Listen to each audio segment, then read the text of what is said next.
Hello, I'm Rida Fakhri. Welcome to We the People, a new series which takes us across the United States of America to meet some of the people whose lives are being affected by the issues gripping this year's presidential election. As the U.S. economy struggles, one of the main concerns for many Americans is unemployment. Few places have suffered more from the economic downturn than the Midwest state of Ohio.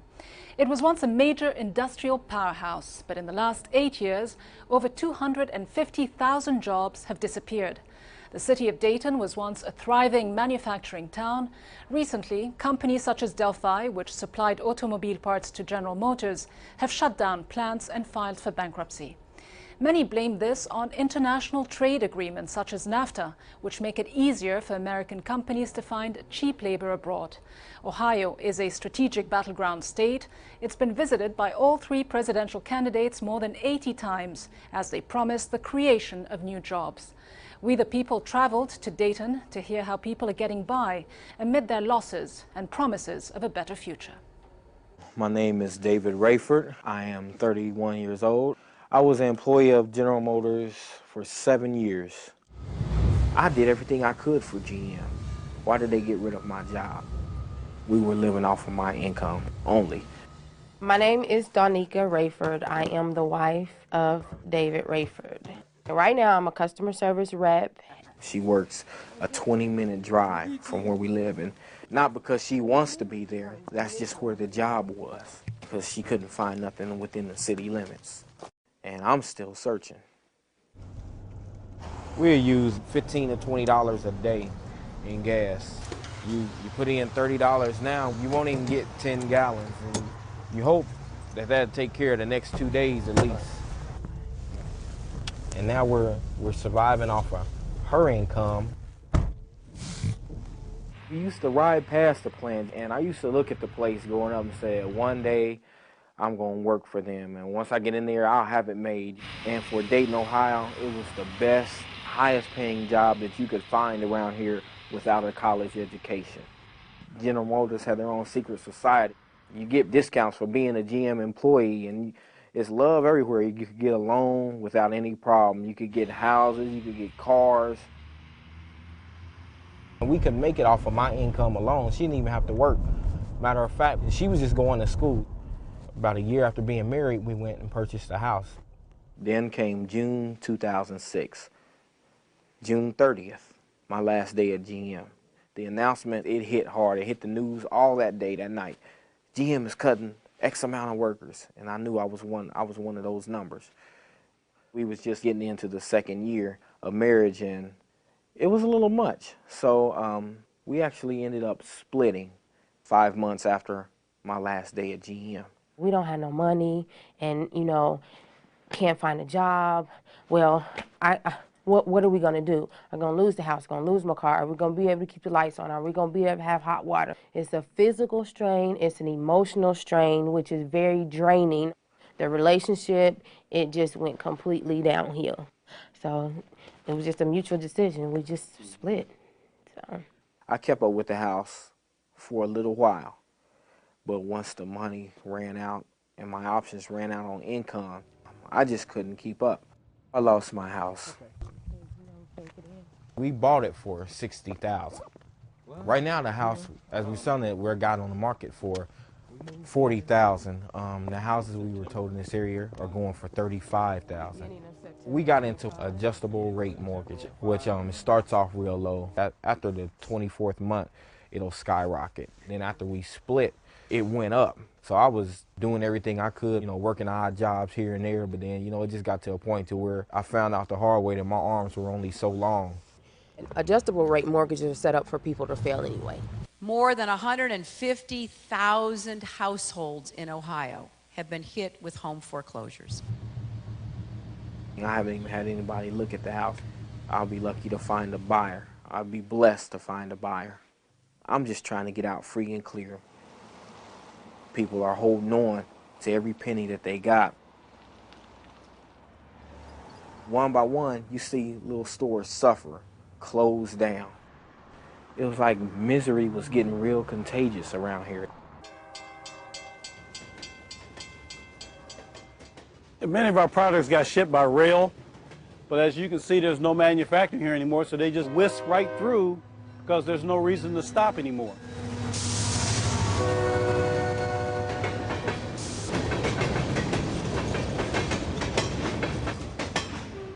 People have a lot of old memories of how this used to be, and now it's just memories. I used to be employed with this plant here for 22 years. We supplied roughly 60% of the braking components to General Motors. Things right now are very tenuous. The sure thing is this place right here is closed. You see empty lots. The backside of this facility is wiped away. It's a green field, which means they leveled the plant down to the slab. We're looking at, roughly about 7,000 or 8,000 people who've lost their jobs over a very short period of time. So, this is just a symbol of what's happening to the manufacturing facilities, not only in Ohio, but in the Midwest in general. It's not a very positive picture. This is the job center of Dayton. Job bank, please. And I go there for tuition assistance. Right now, I'm on a grant at the Barber College that I got through the job center. Every morning, just to check, see if I got a response on my internet resume. Hopefully something new pops up, but most mornings turning out to be the same. It's a roller coaster. You call to check on the status of your application, and you find out, maybe you and 1,500 other people has applied for the same position, and they only got one or two. Well, you almost feel like a scavenger. You looking for bones. You grabbing at bones here and there. My big dream is to work in barbering. Our hopes is to, in 10 years, have a business. Barbering is like recession or poverty proof. People need haircuts to get jobs. And there are a lot of people here looking for jobs. The church has really embraced us, even through our separation. We still were fellow members of the same church. And our problem wasn't necessarily with each other, it was with our situation. One day, I walked into the church, and it just hit me in my heart. It's like God said to me, hey, that's your wife. She's been with you through everything. We never really stopped loving each other. I really never wanted to leave my husband, ever. Our pastor, he would call and check on us, and that really helped us. I'm pastor of New Destiny Ministries. I worked at Delphi for approximately 30 years. With the economic forecast, I thought that it was the best situation for me to retire at that time and then give full service to not only my church but the community as I saw some of the things that were on the horizon economically, and I knew that a lot of families would be affected by what was coming. There are probably going to be some times where... So I took it upon myself to have classes and talk to them as far as what their plans were, and we discussed the possibilities for their future. Most of them, I think, went through a period of depression. We've also seen people just have to up and relocate because they couldn't get a job here. I definitely think the next president is going to have to make a difference, but realistically, in my heart of hearts, I think it's going to take almost a miracle for this area to turn itself around. What's happened now is that the deck is stacked against the middle class. And under President Bush, that deck has gotten even bigger. You know life can be hard. You've lived hard. You've seen hard. You may have lost a job. Some of those manufacturing jobs are not coming back, and you know that, and I know it.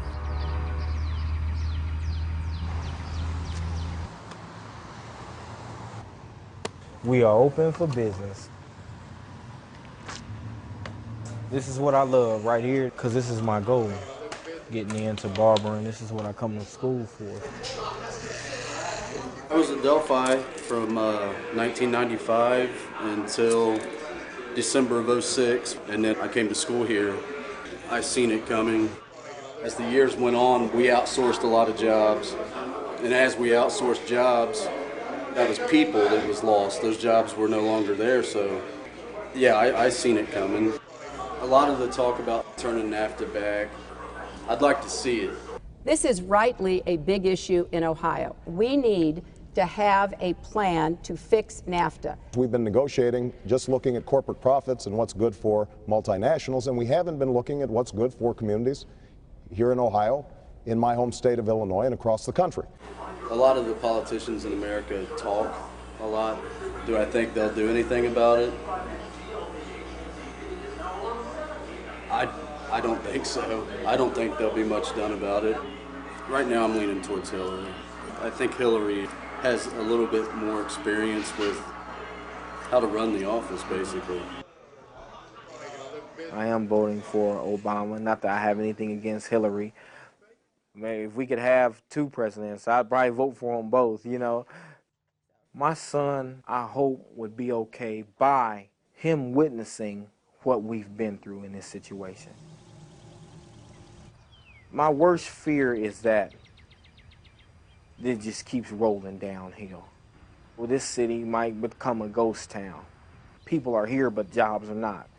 I don't want him to have to suffer. I'm optimistic about this upcoming election because with change, there's always hope. You're hoping that with this change, somebody will get it right.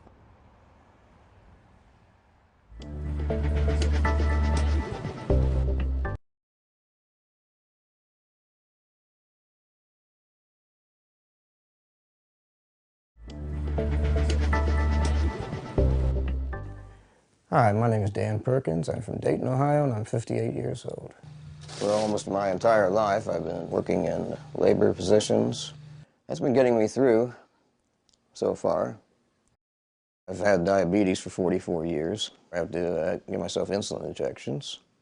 It makes it pretty important that I have health insurance of some kind.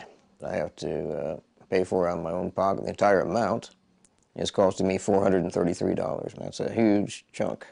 That's more than I'm paying for rent. It's more than I'm paying for food. It's more than I'm paying for any other single item is the health insurance. Universal health care is key to reviving our economy, because look at what happens now. A lot of the manufacturing jobs we have lost in America have been lost because of health care costs. My dad worked for 29 years at his job with General Motors, and his father worked for at least 30 years. His brother worked for 30 years with General Motors. He was a good example for me, so I just decided to continue in that type of work. There were all kinds of benefits: paid vacations, sick leave, paid days off, good health insurance. Didn't have to rely on the state or the federal government to provide it. When they retired, the companies offered pensions for their employees. I do sometimes say to my dad that I wish I could have had it like you. Just aren't that many industrial jobs left. You can be working for a company and doing a good job, and then all of a sudden the company comes and tells you that they're downsizing or they're closing. It doesn't seem to matter how good of a job you're doing anymore. I was able to pay my bills up until maybe a couple of years ago. I was getting some support from my mother and from unemployment compensation. But unemployment compensation is something that eventually runs out after about 6 months. And in 2007, I was hired for a position at Delphi Corporation. And that position I thought was going to last me a long time. I was there for 9.5 months. And then I was laid off of that job. Oh, I was told on a Friday afternoon at the end of the working day. Didn't even get a chance to say goodbye to my fellow employees or anything. When I was let go, there was nothing that I was entitled to. I applied through several employment agencies. First thing I'd call them up, find out if they had anything for me. Most of the time they'd be saying no. I'd be checking the classified ads, and I'd also check at the government job center to see if they had any work available. Hard-working Americans are concerned. They're concerned about their families, and they're concerned about making their bills. Well, it's about time that the president found out about it. I wonder who told him. Yes, I'd like to go to the job bank. Oh, I come here once a week to see if there are any jobs that are available for me. It's no fun looking for work right now. $7.50 an hour. It can make a person feel, a little worthless sometimes. And I hear those kinds of stories all the time from people who've been laid off. After 20 years, suddenly they don't have health care, don't have a pension, having to work at a $7 an hour job. I don't think that as I was growing up that I ever thought that things would be as bad as they are right now. I thought that companies were always going to stay here, that everything would just be fine. Hey Jim, this is Tony Currington. Just wanted to touch base with you to see how you were doing, either being employed or if you're involved or engaged in the training program. If you have any questions about anything, just feel free to give me a call. That's what I'm here for. Take care. Hope you're doing well. Bye. What this book is a book I created that kind of gives me a list of dislocated workers. They qualify for trade benefits for work that was shipped overseas and displaced many workers here. I'm a little bitter. I'm a little bitter that I got to start over again at the age of 58 and start getting into a new career. I might have been a little more fortunate than others because I was able to sign on and help with dislocated workers, but I feel guilty at the same time because I feel like I'm benefiting from some people being displaced. I'm just making a follow-up call to encourage them to get into those training programs, Jatana, this is Tony Currington. I think the last time you and I talked, we talked about, some retraining and things of that nature, and so I just wanted to kind of update my records as to how you're doing. Well, I'm working at a non-union factory, making $8 an hour, barely making it. Yes. No insurance. Yes. Pre-existing health condition. So you can imagine how that is. Yeah, I understand. That's where I'm hearing these kind of stories from other workers just like you. Primary focus is to get them focused on getting retrained and getting reemployed again. So we act as a motivator or coach. A worker who has been displaced and who is disillusioned about what the future might hold, we make those initial contacts to kind of let them know what's there for them. If they're in need of food, some shelter issues, or some medical issues, we can direct them to those services. 8 cans of vegetables, macaroni and cheese. I'm a volunteer at the food pantry.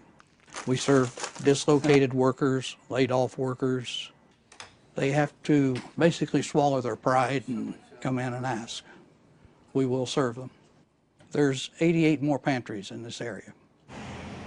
Usually there'd be lots of customers in here shopping, and it's just empty booths and booths with a few vendors that are here hoping for customers to come flowing in. I worked for General Motors for 26 years. The old cliche, so goes the auto industry, so goes this country. Well, the auto industry has fled this country, and we're seeing the results of that now. Honestly, I blame the people that lead the country. I feel like they've sold us down the river. Our economy obviously is going through a tough time. And emphasize my commitment to free trade. I believe that those agreements should be kept.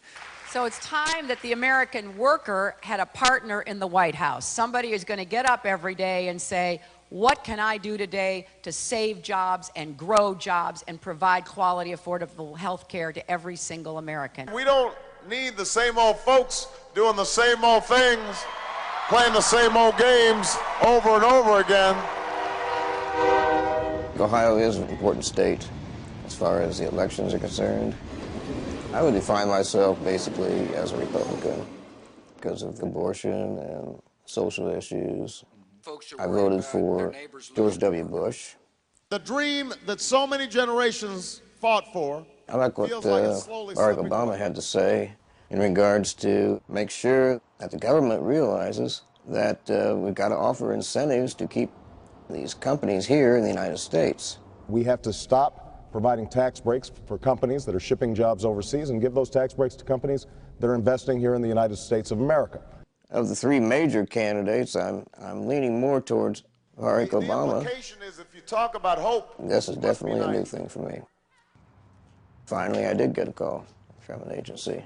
First question I asked, is this, they just want me for one day or they want me permanently? And they said, yes, this could be a full-time job. So I said, I'll be there. It was like a prayer being answered. Have you ever done direct deposit before? Good things are coming. It's like getting a Christmas present, really. Getting a Christmas present in March. Yeah. Oh, I thought I saw a lucky penny there.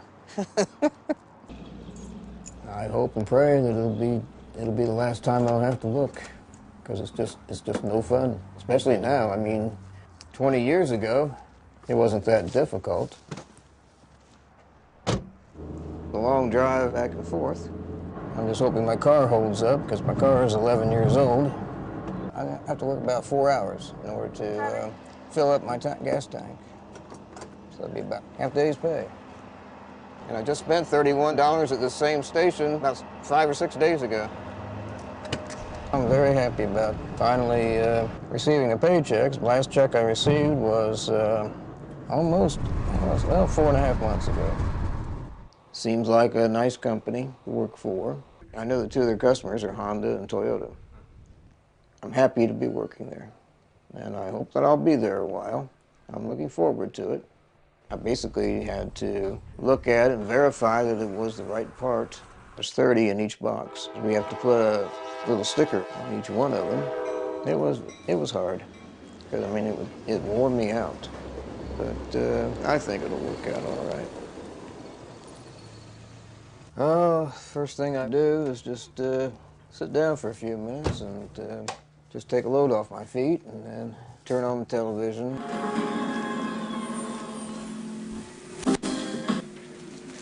In part because of the birth. There's not too much on this time of night, but well, it's certainly good to be home.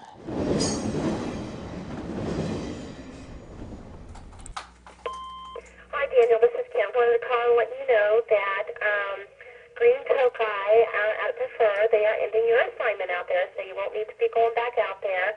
We will go ahead and mark you available and see if we can find some other work for you. Thanks. Did you hear that?